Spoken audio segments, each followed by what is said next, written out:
Light your lazy dynamite. Henry Ford used to point out to his colleagues that there wasn't any job that couldn't be handled if they were willing to break it down into little pieces. And when you've broken a job down, remember to allow yourself some slow motion in beginning the first piece. Just take it slow and easy. Because it isn't important how fast you are doing it. What's important is that you are doing it.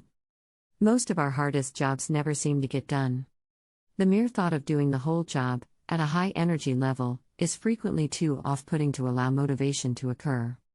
But a good way to ease yourself into that motivation is to act as if you were the laziest person on the planet. It wasn't much of an act for me. By accepting that you're going to do your task in a slow and lazy way, there is no anxiety or dread about getting it started. In fact, you can even have fun by entering into it as if you were in a slow-motion comedy, flowing into the work like a person made of water. But the paradox is that the slower you start something, the faster you will be finished. When you first think about doing something hard or overwhelming, you are most aware of how you don't want to do it at all. In other words, the mental picture you have of the activity, of doing it fast and furiously, is not a happy picture.